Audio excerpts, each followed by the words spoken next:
If you are pregnant or you've recently had a baby, this podcast is for you. I am your host, Kath Bequee, a physiotherapist working in women's health and mum of three.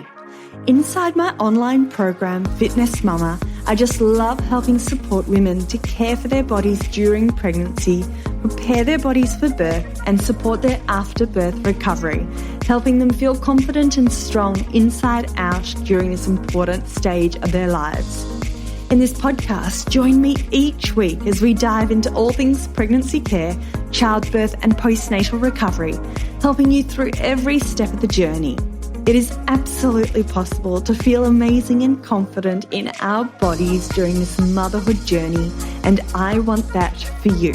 Come and say hi to me on Instagram at @fitnessmama, and let's dive into today's episode.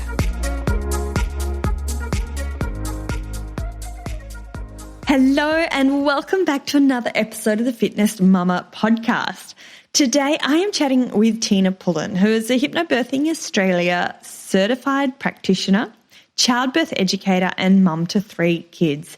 And I just wanted to chat to Tina because of her unique experience in having recently given birth just 3 months ago to little Roman, whilst she is a hypnobirthing practitioner. So I think she's got the unique benefits of hypnobirthing. From her second birth, she became passionate about this positive birth education and she became a practitioner. So Tina gives us such a great recount of her pregnancy journey, her home birth journey, and then her postpartum experience too. You're going to love this episode, whether or not, even if home birth's not for you, Tina's got some amazing take-home messages that you can apply to any birth scenario and situation. So I trust you're going to love this episode. Before I do dive into this episode, I invite you all to give this podcast a rating and review. It is, in fact, probably the most important way to help this podcast reach more people. So if you have one pregnant friend or a friend or family member who've just had a baby, please consider sharing this podcast with them to help them on their journey, as well as giving it a rating and review. And thank you once again for supporting this podcast along the way. Right, let's dive into this beautiful episode with Tina.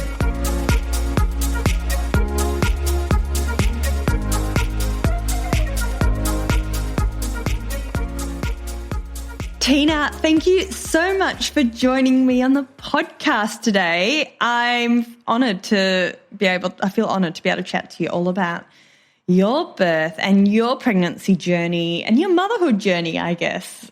So thank you for joining us. Yeah. Thank you. Thanks for having me. I'm always excited. I'm always down to talk birth. So I can tell that you've been amazing. So let's start with that. Can you tell everyone listening who you are and what you do? And just give us a bit of an intro. Yeah, so my name's Tina Pullen. I am a mum of 3. So I live in Sydney in Sutherland Shire and I have 3 kids. So my first, what are their ages? Almost 8, 5 and 3 months.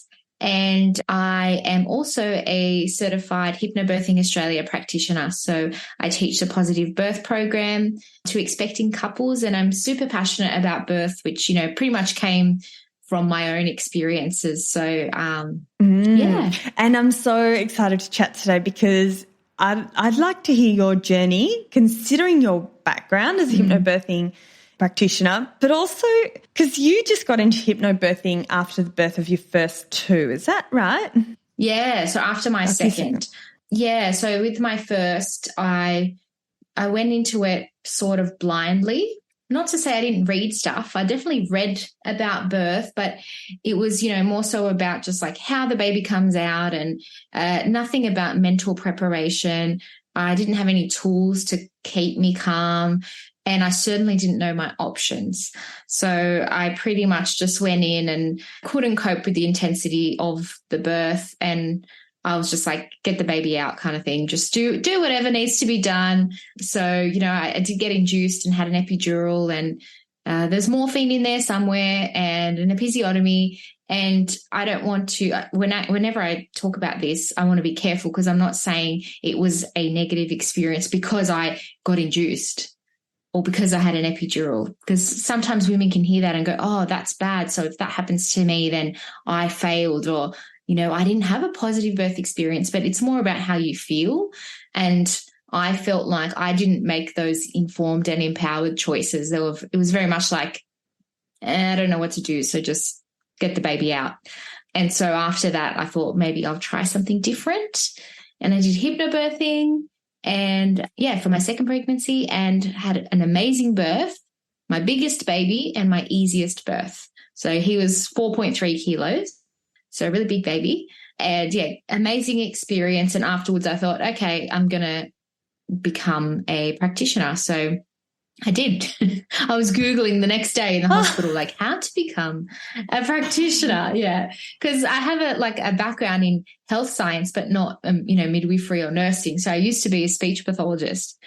So, so I thought, it's such a random career change. But I found myself just talking about birth to anyone and everyone who would listen, or, just steer conversations in that way. So I thought, well, I better, get into this. And so, I became super passionate and then had my third baby at home. Okay. So I do want to hear more about that. But first, let's find out about your pregnancy journey.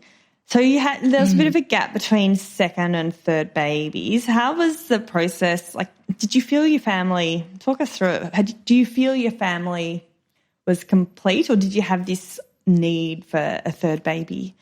Yeah, I never felt like I was done, although I don't know if I'll ever have that feeling. It's more just like I have to be done now, so I guess I am.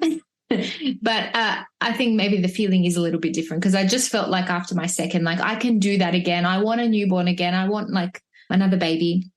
So, I think we had always just said, 3 seems like a nice number. So, I think it was just always there. And I just really wanted to experience a home birth, not having done it the first 2 times.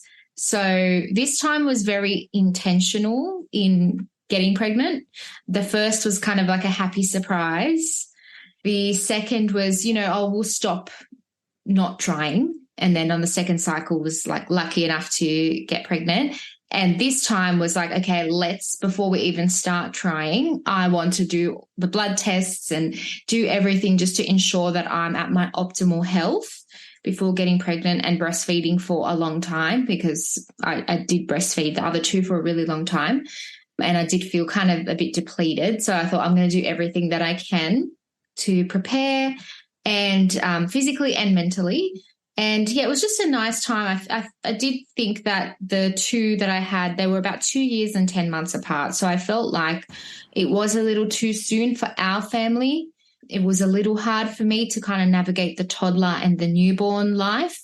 So I really wanted to make sure this time that we had a bit more of a gap, and that, my youngest was a bit more ready to welcome a sibling.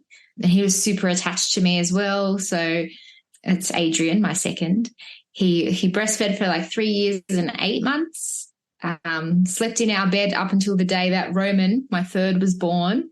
So I just wanted to give him enough attention. It's never enough. You always do feel guilty, but so that's kind of why we waited a little bit. And you mentioned you felt you were depleted. I think this is really important to talk about. Can you talk us through what made you feel depleted, and how did you help that situation? I felt low on energy, which can sometimes be put down to, well, you're a mum and that's pretty normal. But when I read more into it, and this is a good thing about Instagram and social media, is that you start to see this, this stuff gets brought to your attention that no one ever really spoke about before. And I read about, I think it's called the postnatal depletion book. Yeah, I can't remember the name exactly, but, it's talking about especially the toll that pregnancy can take on your body. And, they're little leeches basically. So they're taking all your, vitamins and minerals so that they can grow and thrive. And then breastfeeding. And I went from pregnancy to breastfeeding to pregnant straight away and then breastfeeding for another 3 years and whatever. And I thought, well, like surely, I need some work and I need to invest in myself and make sure I'm feeling good, because it's going to happen again, and it's normal that I'm going to probably feel low on energy and have low iron and all that stuff after the next. So let's make sure that I'm at a good level to start with. So I invested in seeing a naturopath. So I saw her and she helped to direct me to a supportive GP, which is good because sometimes you find with a GP you're fighting to get certain blood tests. So I had a good GP that was really supportive in basically whatever test I wanted to do. She's like, okay, no worries. And then, took those results back to my naturopath, and we looked at what levels were, maybe not optimal. And, on the labs, maybe they were within normal limits, but probably not optimal for conception. And then we worked on that through, supplementation and diet and a few lifestyle changes. So, that was really good. And then actually fell pregnant during the preparation process. So before I was sort of done preparing, I did a blood test, and the doctor said, oh, should we just check your HCG levels just in case? And I was like, yeah, let's do that. Probably not pregnant, but whatever. And then I think a week after I did the blood test, I was like, oh, I feel a bit nauseous. Maybe I am pregnant. And sure enough, I was. So by the time I saw her next for the results, she confirmed the pregnancy, which was funny. But at least I put some, thought and effort into it. Yeah.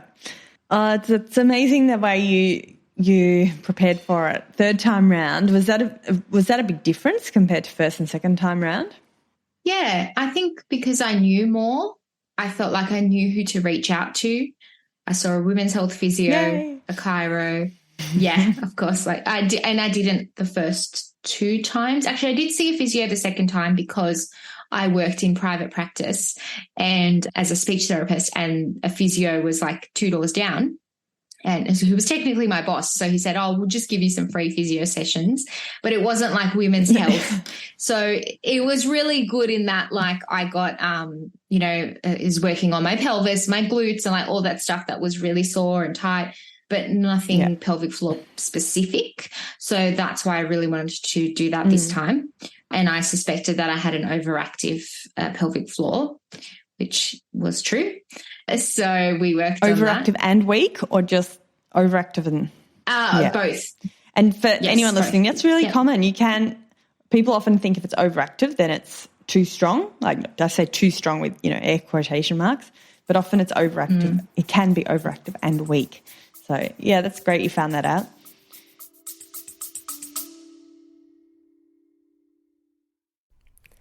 This episode is brought to you by Baby Bee, Australian-owned and designed prams combining quality, safety and style. Not only does Baby Bee let you try their prams at home with free returns for 9 months. Yes, that's 9 months. They also offer an industry-leading 3-year warranty for total peace of mind. With thousands of 5-star reviews, around-the-clock customer care, and up to $300 of free accessories with every pram, what are you waiting for? Go visit www.babybeeonline.com and check them out for yourself. And yes, for listeners of the podcast, there is a 20% discount code. Enter FITBEE, FITBEE 20 at checkout, and T's and C's apply.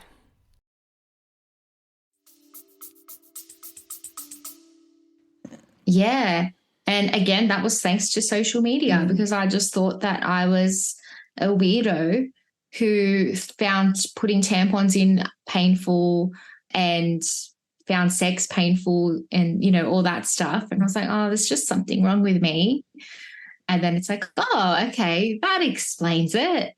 This makes sense why I have to meditate before I start having sex, So I can talk about that here, right? It's a safe space. Absolutely. We often talk about that. So that was, something that I looked into. chiro. What else did I do? Oh, I did some acupuncture. So I was really excited this time because I knew all the people to see and how to help support me in my pregnancy. I was a little bit more tired though this time. I really found that I don't know if it's because it was the third time or because, you are older as well with each pregnancy. So I don't know if it was a bit of that or, a bit of both. But I did find that this time I was much more tired and felt more heavy and stretched. Like, my body was, I feel like I maybe could have my body could have like one more pregnancy left in it, but I think like that would be it. Like you could tell like with each pregnancy, it's just getting a little harder. So that was probably the main difference. And also the fact that I just couldn't pay much attention to it. Besides, it was great that I could have all those appointments and stuff, but I would just forget day to day sometimes that I was pregnant because you're so busy with the other two. Yeah, I totally understand that. Okay, now let's fast forward into your pregnancy. You're a hypnobirthing instructor. You're pregnant for the third time. Things obviously had changed. You wanted to do a home birth, which is different to your previous two births. Can you talk us through why you wanted to trial a home birth? Some of your reasoning behind that decision process. So initially, for my first baby, I went through the public system because I didn't have private health cover because it was, we didn't have the top cover because we weren't planning to have babies. And my mum had always told me, private is so much better. You should go with the obstetrician because she went public and all her friends went private and got induced on the day they wanted and all that stuff. So in my head, I always thought private must be better because, you pay more and that kind of thing. So I grew up with that idea, but then I couldn't get private healthcare the first time and I actually cried, which is so dumb to think of. I was crying that I couldn't get into a private hospital and I had to go public. Wow, first world problems. And ended up going through the public system. It was actually fine, but I just wasn't educated. So I think that's why the experience went the way it did. And after that, the second time I thought, well, I'm going to go private because I want to order my epidural when I want it. And I want to have my nice obstetrician and like all this stuff. So I did that. And then I did hypnobirthing as I was like in my pregnancy. And then I thought, maybe this kind of obstetrician that I've hired maybe doesn't really align with the kind of birth that I want. Oh, well, felt too late to change it. And I had never even heard of anyone having a home birth until I did the course and I saw some home birth videos within it. And so that kind of just planted the seed of like, some ladies have a home birth. Okay. And the instructor, the lady who was teaching us, had a home birth for her fourth. And, she was like not a hippie. She was an educated lady, it's not the stereotypical person that I would have thought would have a home birth. You have this idea like, it must just be for hippies and this kind of, person. And she just wasn't that way. And I thought, that's interesting. And then after I had my second birth, which was a great birth, the obstetrician didn't make it and didn't have much to do with the birth, which was great because, I didn't need her, didn't need a surgeon, which is a good way to think of it. But I thought, okay, like actually I feel like I might want a midwife next time because the midwife was with me during the labor, not the OB. And then I thought, home birth, sounds interesting. I wasn't 100% there, but I thought like, I think I might, I'll think about that. But definitely I want my own midwife. Like whether that's caseload program or midwifery group practice when you have your same midwife at each appointment and is on call for your birth, like that sounds really good. But actually in the area I lived, that wasn't an option. So there was no MGP or caseload in my local hospitals. And then that's why I kind of thought, okay, I might just hire my own midwife next time.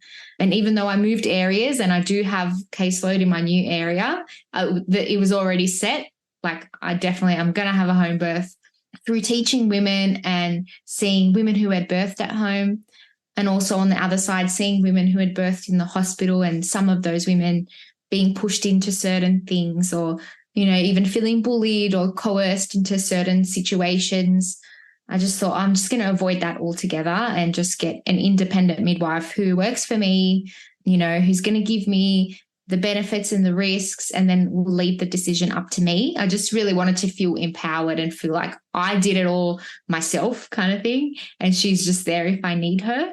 So the best option for me was then to hire a private midwife. And I'd already brainwashed everyone even before I got pregnant. My husband knew, my mum knew, everyone knew that it was going to go this way. So I didn't have to have any of those like awkward conversations while I was pregnant. Because, everyone knew, and even my kids knew before I got pregnant. I showed them many home birth videos, and then my daughter even asked me, "Oh, why did you birth me in the hospital? Were you sick?" So the brainwashing certainly worked. She's like, "This is normal." And now they've witnessed it, so it's totally normal. Amazing. And did you get any resistance at all from any parties? No. And I think it's because we were talking about it for years before. Okay. Everybody that was close to me anyway knew. Even with all the professionals I saw, they were really supportive. I know sometimes GPs can be reluctant to hand out referrals, but I had that really great, GP who was also a little bit more holistic. So I avoided that. Yeah, the only thing was when I went to the hospital visit, so I did have to sign in and enroll at my local hospital, so that in case of a transfer, they'd have all my paperwork and everything, and, it would be a smooth process. So, just some of the comments here and there were like, oh, I don't know, just you should do this test because you had a big baby last time, so it's probably pretty dangerous if you don't do the gestational diabetes test, or if you don't do this or whatever, or if this happens, you can't birth at home. And I'm like thinking to myself, I can, but anyway. So a little bit not, more so, I guess, not aware about home birth. So, just a lot of people don't know, I guess, about it. And so they might project their own fears and onto talking you. About those fears, was there any stage in the lead up to your birth that you got, I guess, the wobbles? Yeah, I mean, I'm human, so I obviously had thoughts and they always pop up. Not to the point where I would let it affect me too much, but, sometimes a voice would say, oh, what if something happens, or what if, I don't know, what if the midwife misses it, or what if this happens or that.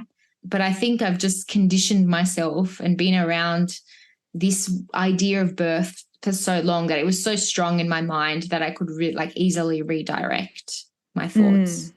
Okay, so talk us through, I'd love to know some of the practical elements that you had to get organised for home birth, and then take us on the journey of what happened the day that you went into labour. So to get ready for labour, what sort of things did you need to do? So for a home birth, your midwife will give you a list of all the supplies that you need. So basically just towels is the main thing, lots of towels. And also there's other suggested things like some tarps or a fitting for the tap, so that you can connect the hose to that tap and fill up the birth pool. Also, you get a hose. You need to get a food grade hose. So there's all these little things that you wouldn't think of. Yeah, so it doesn't leach chemicals into the water that you're going to birth in. So you have to get a special hose, a fitting for the tap. And then the midwife, typically, depending on, your midwife, but usually they'll hire the birth pool out, it's part of their package, birth pool hire. So they drop off the pool, I think it was 36 or 37 weeks when you're cleared to birth at home.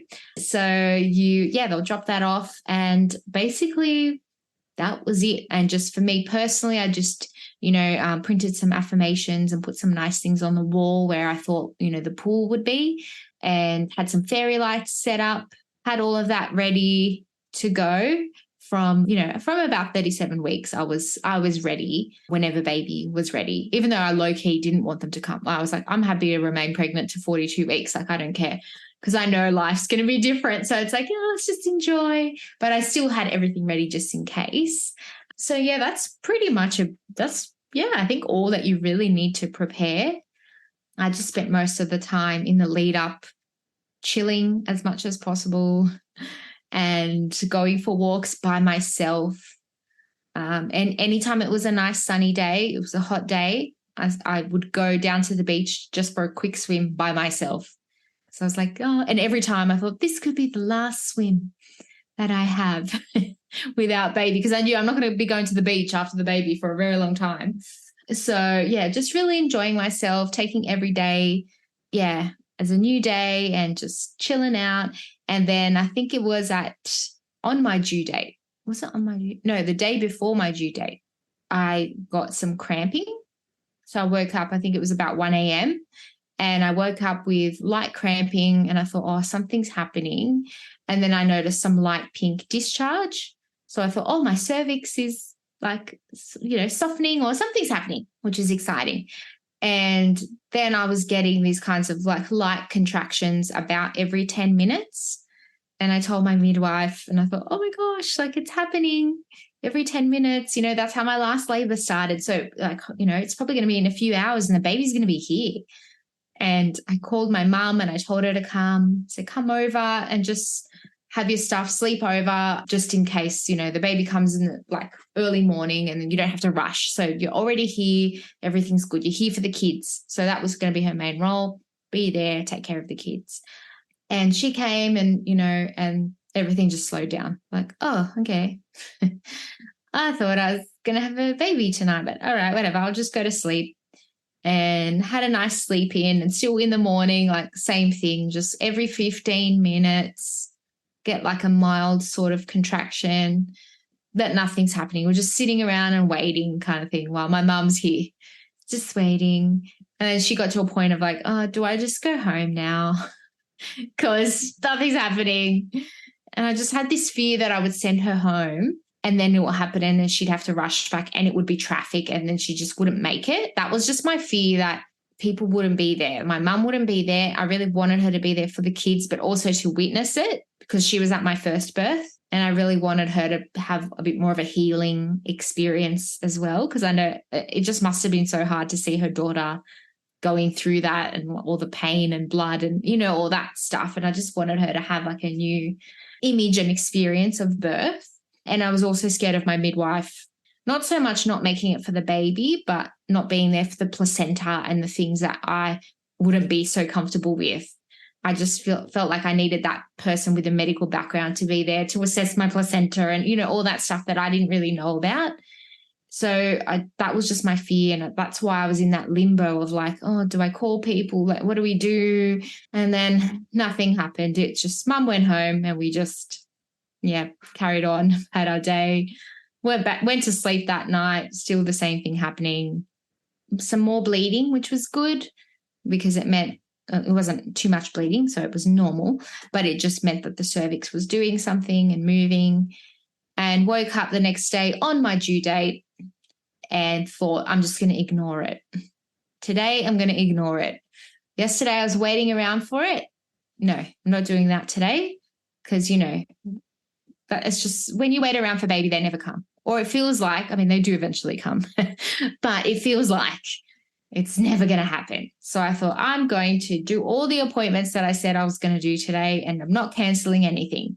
So took my daughter to school, walked her to school, walked to Woolies, came back, did some washing, walked to my chiro appointment, and that was in the afternoon. And after the chiro appointment, walked to my daughter's school, picked her up, walked home. So did lots of walking, but just was ignoring.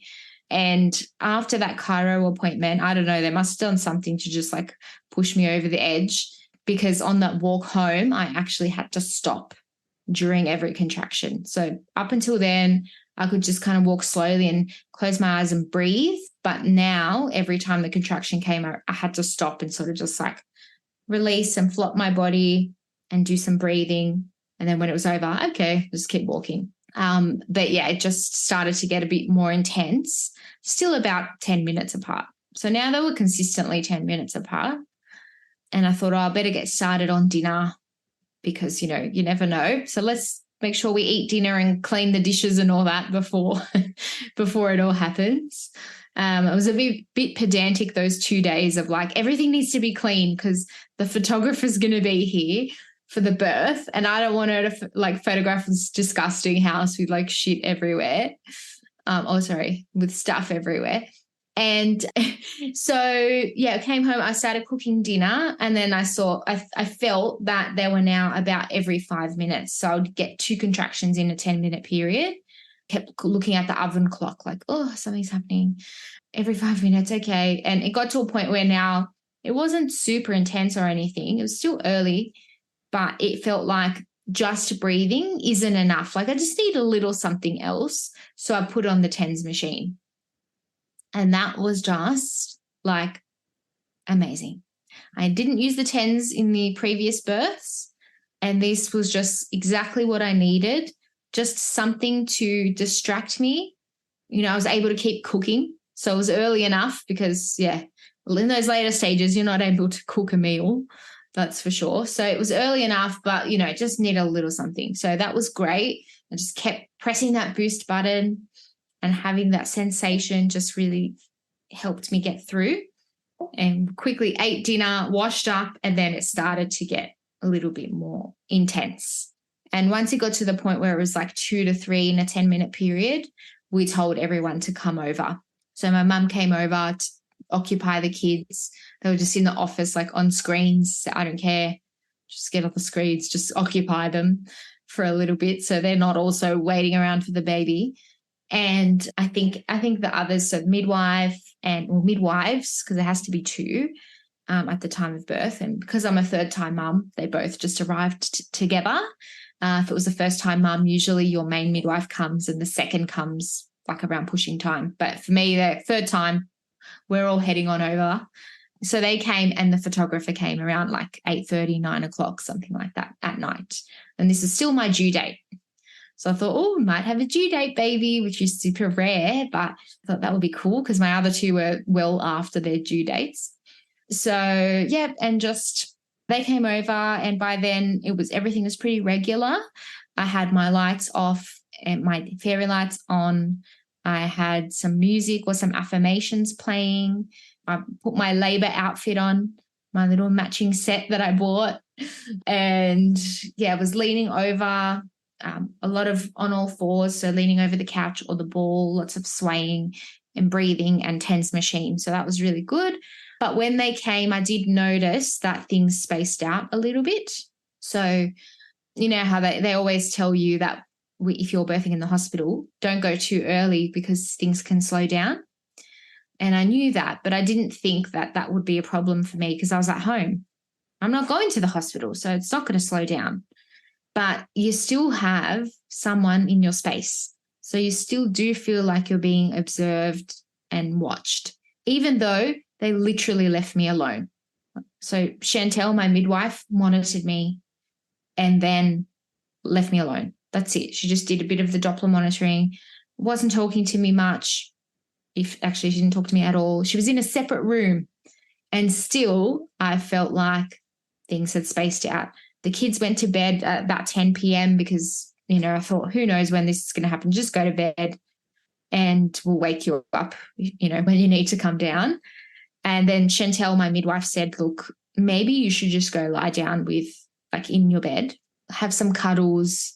So you and your husband, so Michael, lay down with Adrian because he was still sleeping with us and just have some cuddles and relax. So that was a really good idea because she said, we're going to stay down here. Don't worry about us. We're helping ourselves. Look, we're boiling the kettle. We're making our tea. They just found everything where everything was, the honey, whatever they needed. They just went into my pantry and they got it. Said, we're going to be down here. Lie down on your side. Just pop a pillow in between, have your TENS machine and just be in darkness. And we're going to leave you alone. So we went upstairs and that was really nice because Adrian was really happy to see us. He was a bit upset that we weren't taking him to bed. So, yeah, we were lying down with him and cuddling. He fell asleep straight away. And then I was like, whoa, this is getting really intense. So I think the lying on my side is what I needed because probably to do a bit with my pelvic floor being so tight and me finding trouble to relax it. So that was one thing that helped me relax was lying on my side. And I think that just helped the contractions to get a bit more efficient as well and baby to move down. So they got really How intense. about being relaxed that your children were in bed? I know I always relax when they're in bed. And that's what the midwife said, because you can hear that Adrian's crying and they're not settled, you're also not relaxed. So yeah, really good point. So yeah, that really helped me. Everyone's asleep. It's good. Like, it's go time. It's almost like my body was waiting, like, it's not time. And once they're asleep, okay, it's show time. So that's when things started to get really intense, about, maybe 10:30 at night. And I was having them. It felt like I was in that bed for 4 hours, and I was only there for an hour, but it felt like it was so long because the contractions were so frequent. So I was having like just a minute or two in between each.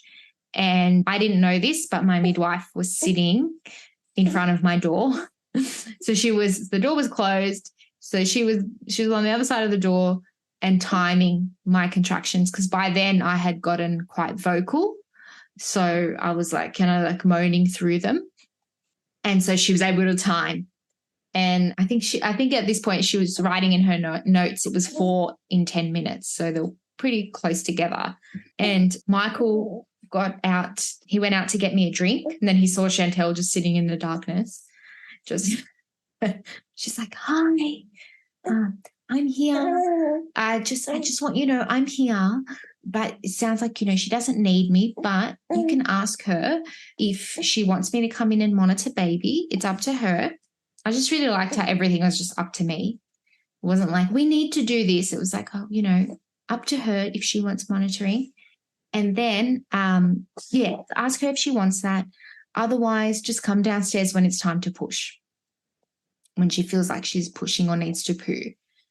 So he told me that. It was really nice because he was like kind of that buffer in between us in a way, of just keeping that safe space for me, which I often suggest in my classes to my couples, of like, just get all questions directed to the partner. That's it. All questions to my partner. And that way they can be the one talking to you and it doesn't feel so medical and. And he told me, and I said, yes, please, can she monitor me? Because now it's getting so intense that I'm not even focusing on the baby's movements. Up until then I had been focusing on, the baby's moving, baby's happy kind of thing. And now I was like, I don't have the energy to observe what my baby's doing. So can you please just reassure me? And so she came in and she checked the baby. Everything was fine. And she was just massaging my lower back. And she said, like your sacrum's bulging, like, your pelvis is moving out of the way. You're getting really close. And I was shivering. I said, I know, I'm so cold. Like, so funny because I know that shivering is a sign of transition and I talk about it in every class. But still for myself, I was like, it's so cold. Like, it must be because I'm wearing like a bra and undies. It's like, no, girl, you're in transition. So, I was shivering and signs were pointing to like, you're getting close. But I still felt like I couldn't 100% relax my pelvic floor. It felt like every time I got a contraction, even though I was lying on my side, it felt like I was tensing down there. And I thought, I don't want to be doing that. I just said, I can't relax my pelvic floor. And they're like, okay, go maybe sit on the toilet, which is something else that I know and talk about in all my classes. But, you just forget these things in the moment. And so I sat on the toilet and it was so intense on the toilet. Oh, my gosh. I did a few poos on the toilet. So obviously clearing out, getting ready. And my husband's like right next to me. So it was so romantic and beautiful. But that's birth. So glamorous. And we were there and I was just on the toilet and then we decided to go downstairs. It was like 12:20, so something like that. And so the due date had gone. So we were now in March. So it was 28th of February was my due date. And then now it was the 1st of March. So just shy of meeting that due date. But I think he was trying to decide if he wanted to come in February or March. So, yeah, be a summer or an autumn baby. So we went downstairs. I went to the toilet again. And then the midwives were just trying to fill up the pool and get it ready for me. So they were boiling kettles and pots of water to just fill that up and take it to the birth pool. So I've got videos of them filling the pool up. And I was still pumping the TENS machine. And then I got really sick. I felt nauseous. So I threw up. And I think the TENS had died by this time. So I was pumping it so much that the batteries died during the contraction. And then I just yelled at my husband, like, the batteries are dead, change your batteries. And like, I just didn't know how to cope with the contraction because I'd just been so used to that like consistency of you press the button when it comes, you press the button. And then now I was like, I have nothing. And it was just, I was fully in transition and vocal and like, But like I felt like now I was like I was going to die, and that's another telltale sign of transition. When it gets too much for you, that's when you know you're almost there. And he quickly replaced the batteries for me. So by the time the next contraction came, it was back on. Yes, threw up, and then the pool was finally ready. And I was at the point of like I need to get in the pool now. I just knew if I relaxed a little too much, I think that baby would have come out. So as soon as I got in the pool, I ripped the TENS machine off and just got in the pool, and it was like, such relief, the warm water, and everything just slowed down. For a few minutes, I just had nothing. It was just like calm, no contraction, just like relaxing and chilling. And I was on my knees in the birth pool, and I was leaning over the edge. So that was a really nice position. And my husband came over. And he was just holding me, and we're just having like a kind of little cuddle there, and had a few moments just of that relaxation. And then the next contraction came and I was pushing. So it was like this whole time I'd been trying to relax my pelvic floor, sit on the toilet, lie on the side. And I think just the getting in the pool was like the thing that did it. So sometimes when people ask me, do you have anything you do differently, or any, not regrets, but, something you've learned? And I'm like, yeah, I would have gone in the pool earlier because it was so good. And I feel like I didn't enjoy it as much as I could have because I was in there and I was pushing and it was over. So that first push was my membranes releasing. So I felt my waters break. I felt that like pop and that release in the water as I was pushing. So that was such a nice relief. And then I had another, minute or whatever of waiting. And then the next push was his head. So I was pushing and, crowning, and then his head came out. So that was all in one push, which was great. And I had this whole vision of, I had this lotus flower that I had on my wall that I was looking at. And I thought, I'm going to look at this and I'm going to breathe. And I'm just going to be like, breathe my baby out. And like be all zen and visualize the lotus flower. And meanwhile, I'm just like, like doing this noises. And I thought, whatever, go with the flow. I didn't overthink it. I mean, the last labor, I was really quiet. And that just is what felt right, is that making no noises felt good and just breathing even during the pushing. And this time, actually making noises felt right. And when I watched just headbutt the headphones. When I watched the video, I can actually hear myself, even though I was making vocalizations. I mean, which is great because when you're vocalizing, you're breathing, you're not holding your breath, you're breathing out. So that was a good thing. But when his head was there, when it was crowning, I was actually instinctively doing some sort of panting like noises where it was like, kind of thing.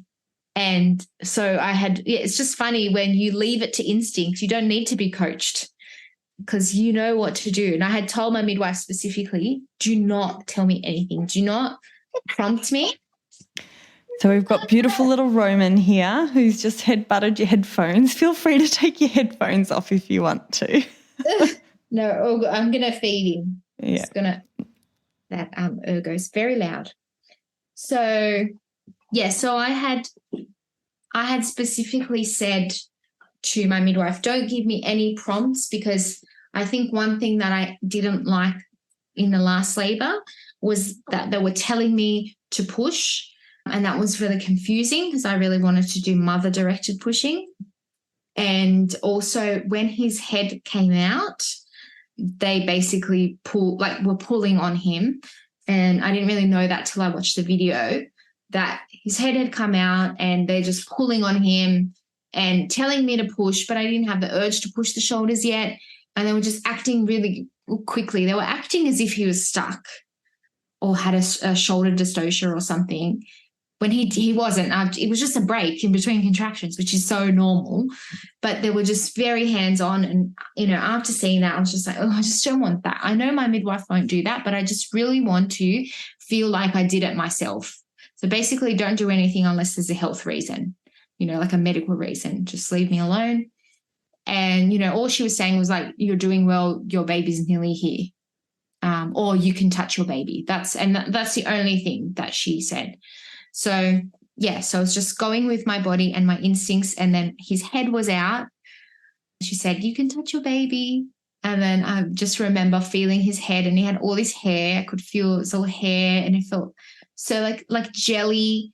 There's all this vernix around him. And so I just feel his head, and I was like, my baby. Like I started to get emotional, like, okay, it's happening. You're almost there. You're almost done. And it's just feeling his head was a really good motivation as I was waiting for the next contraction. And the next one came. And I do remember thinking, oh, the shoulders are coming. I'm just going to turn my knees in, put my feet out.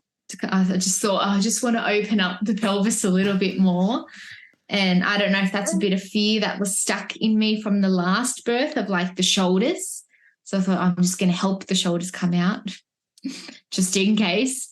So that was the only conscious thing I did, was, okay, I'm just going to create a bit more space. And then I pushed him out, pushed his shoulders, and he just slipped out after that. And I caught him, which I don't even remember doing. I just have the film and the photo to remind me, because I just did it so quickly. I was in just this daze. And then I lifted him up and put him to my chest. And and he was here, and I just couldn't believe it. I was crying, but it was more relief. When people say, oh, you fall in love with your baby straight away, and I just I never felt that with any of them, that I'm just like, oh my gosh, I love you already. It was just like, oh, we did it. Like, that's what it felt like. I just couldn't even fathom that, like, it was a baby and I had a baby yet. Like, it was just weird. It just took me a few minutes to land. I was still up in, la la land, or labor land.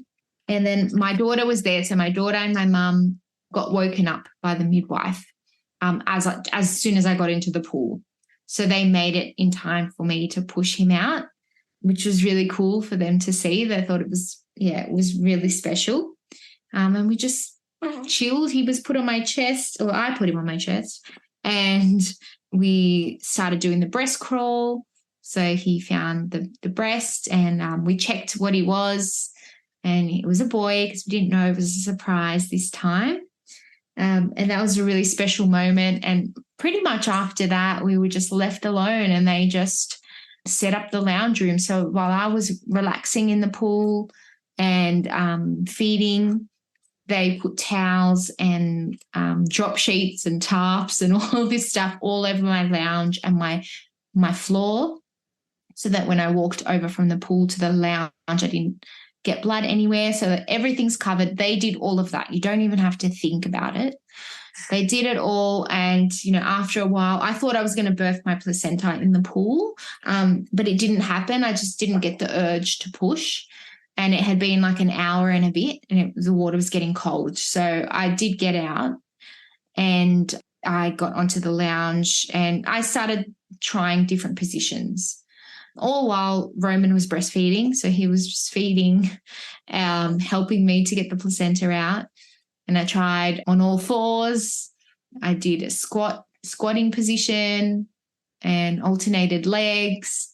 I did all these positions, and then I just didn't feel the urge to push the placenta, but I was feeling the contractions again, which, is normal. But at this point I was like, okay, I'm over it now. Like, I just felt nauseous. And my midwife did say, if you're feeling nauseous, like the placenta's probably there. It's just, you just need to get it out. Like it's probably detached. It's just like sitting around in your uterus. So at this point, after a while, you know, she wasn't prompting me, but which is what I instructed her to do. But at this point, I was now like, okay, I need some help to get the placenta out because like I'm over it. I just want it to come out.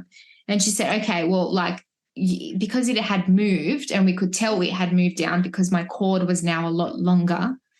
So she said, well, I'm just going to give a gentle pull and you push, which normally you wouldn't really do without Syntocin in, but she gave a little pull and I felt the urge to push and I pushed the placenta. So it finally came, but it's like I needed a little help. So I pushed it out and it actually took me 2 pushes to get the placenta out because it was gigantic. And she said actually the cervix was, you know, starting to close. So lucky we kind of just got in there and helped a little bit to get it out. But yeah, it got out and that was fine. I didn't have, you know, I didn't have much bleeding or anything. So we didn't need any synthetic oxytocin to help. And that was just my decision. You know, everyone has different opinions on what they want to do. But yeah, I just wanted to go without any synthetic hormones if I could, you know. It was there just in case, but I didn't need it. And then it was over and I felt like, okay, now I can finally relax. And we just chilled out and cuddled on the lounge. And, you know, after a while, there was no rush. But after a while, they asked me if I wanted to weigh the baby. So we weighed him and measured him and did all that stuff that you would do in the hospital. But there just wasn't a rush. And then they took me upstairs to have a shower while Michael did some skin to skin. So they had a little cuddle, did some skin to skin. And then I just, jumped in the shower. Chantel like got my toothbrush ready and a towel. And like they just did everything. They set up the room. They said, which room are you going to go in? We're going to set up a lamp and do all this stuff for you. And then after a few hours, they left and we just like we're in our bed. And it was just so nice to feel so comfortable. I'd never felt that comfortable straight after birth before. You know, didn't have to transfer, move rooms and all that stuff. Like I was just in my house. And yeah, it was just like the best experience. Even my mum's now like telling everyone they need to have a home birth. Oh, so great. You had such a good experience. Yeah, it was amazing. So fast forward, well, the rest of your recovery, has it been smooth sailing? Yeah, it was my easiest recovery by far. The only thing that was harder was those after surges. So those post-birth contractions that are, you know, it's quite typical that they are harder after each birth since your uterus is now so efficient. So that was hard, but I was prepared in that I had my TENS machine. So I used my TENS machine and I had a heat pack and that really helped me as well. So while breastfeeding, the first 2 days I found them really intense and the first day actually made me nauseous and I did vomit a few times from them. So that was fun. I was like, I'd rather labor. At least I know my baby's coming. Not like this. This is so annoying while I'm trying to breastfeed. So I didn't even have an appetite at all. But yeah, the TENS and the heat pack helped. And over time it just fizzled, you know, it just got less and less. Exactly. Roman just wanted to have his input there. Every time I'm teaching Zoom or something, he has to have like a chat. So he's like, oh, this is my time to shine. So yeah, that was the only hard thing. But everything else was great in terms of I had less bleeding. My bleeding slowed down much quicker. I don't know if that's because of the birth or because I didn't have synthetic oxytocin, so it didn't drag out the bleeding. I have no idea. I just know it was a lot less. And I didn't have any perineal tearing. So that was obviously then a lot easier to heal from because my previous birth I had a 2nd degree tear and stitches, which wasn't bad, but the first time I had an episiotomy and tear and stitches. So and forceps. So obviously that's going to be a little bit more, you know, intense to recover from, but this time was easy. I did have a small internal vaginal tear from when his shoulders came out. But that was, I think the first 2 days is a bit of stinging when I would go to the toilet, which my midwife told me about, but we didn't need stitches or anything. That just kind of heals itself. So it was good. And I made sure to do as much horizontal rest as possible. Yeah. And look, if it was my first, maybe I would have had more, but I just knew I'll just do what I can, especially that first week, I think is the most important. And all I did was pretty much stay in bed. Sometimes I'd go downstairs if I needed to get something and no one could get it for me, but mostly I had someone helping me. So my husband was home and I'd just message him when I needed something, like bring me up some water or a snack or whatever. Mum was there the first day. So I had snacks and food. My postpartum doula, so I invested in a postpartum doula. That's a lie. I didn't invest in it. My friends went in and got it as a present. So that's our new thing. We gift each other a postpartum doula. Amazing. Which I think is such a great idea. Yeah.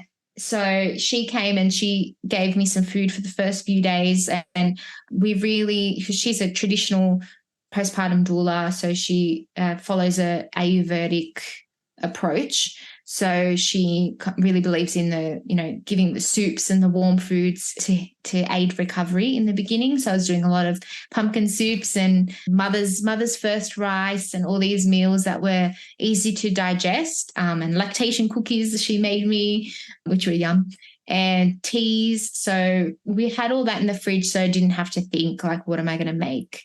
And that was really helpful when we had my midwife visit a few times. So I think all up postpartum, she did 6 or 7 visits, which you don't normally get, in other kind of models of care. And so that already makes you feel more supported. Plus you have her number. I can message her anytime, like, oh, there's, this is what his poo looks like today. Is this normal? Even as a third-time mum, you forget this stuff. So, yeah, that was great. And I think that really helped me to if you invest in those first few weeks in rest, I feel like your recovery will be quicker. And it might not feel like that because I see a lot of people just want to get up and get going. And, after, a week after a cesarean going for a walk, it's like almost to, I don't know, maybe to prove to themselves like, yes, I can do it. And it's just like, well, the more you rest, I feel like you'll be better for it later, and you'll be able to maybe go back to your activities quicker in the end because you've rested. And Yes, 100% agree with that. I love the whole 5-minute rule, like no more than 5 minutes of walking at a time in the first week. So that's usually around the house, around the block at the most. Yeah. It doesn't mean 5 minutes a day and that's it, but just like those little, and then the next week, 10 minutes max. And sorry, my dog's next to me just started barking. Oh, it's not a baby, it's a dog now. Now, to finish off this amazing chat with you, being the physio and me, I want to know, what's your postnatal rehab plan? Do you have a postnatal rehab plan? Yeah, so I've booked in with my women's health physio. I think I'm going to see her next week. And she's just going to check up. I think I really need to check my abdominal separation because I do think it's quite a lot. And even though I feel great, I know that it can cause problems down the track, and I don't want to cause any injuries. So I'm getting on top of it. And that's, I think, one important thing. Even though you feel good, I haven't wet myself. I don't have back pain except for, the shoulder pain from feeding and all that stuff.